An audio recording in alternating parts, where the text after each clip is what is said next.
පාකිස්තානය සමග පැවැත්වීමට නියමිත තරග තුනකින් යුත් පන්දුවර 2020 ක්‍රිකට් තරගාවලිය වෙනුවෙන් හිටපු නායක චරිත් අසලංක ඇතුළු ක්‍රීඩකින් කිහිප දෙනෙකු යලි සංචිතයට කැඳවීමට නියමිතව ඇති බව සන්ඩේ ටයිම්ස් පුවත්පත වාර්තා කර තිබෙනවා. චරිත් අමතරව මතීෂ පතිරණ, දුනිත් වෙල්ලාලගේ හා ධනංජයද සිල්වාද 2020 සංචිතයට කැඳවීමටයි පියවරගෙන ඇත්තේ. එමෙන්ම යොවුන් දගපන්දු යවන ක්‍රීඩක ප්‍රවීන් මැතිව්ද සංචිතයට නම් කර තිබීම විශේෂත්වයක්. බානුක රාජපක්ෂ, පවන් රත්නායක මෙන්ම විජයකාන්ත්, වියස්කාන්ත් සංචිතයට නම් කර නොමැති බව සඳහන්. නිමා වූ පාකිස්තාන තරග සංචාරයේදී පැවති තුන්කොන් 2020 තරගාවලිය සඳහා අසනීප තත්ත්වයක් හේතුවෙන් චරිත් අසලංක ක්‍රීඩා නොකළ අතර ඒ අනුව දසුන් ශානක විසින් එම තරගාවලියේදී ශ්‍රී ලංකා කණ්ඩායමේ නායකත්වයේ දරනු ලැබුවා. අනතුරුව ශ්‍රී ලංකා ක්‍රිකට් ආයතනය තීරණය කළේ දසුන් ශානකට එළඹෙන 2020 ලෝක කුසලානය දක්වාම කණ්ඩායමේ නායකත්වය ලබා දීමටයි. චරිත් අසලංක පසුගිය කාලයේදී ජාත්‍යන්තර 2020 පිටියේදී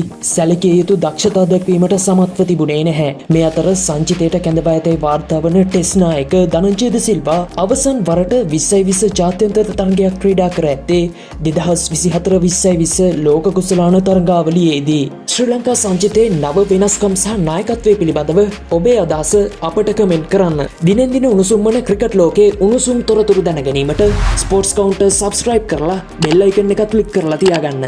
ඔබට සුබ දවසක්.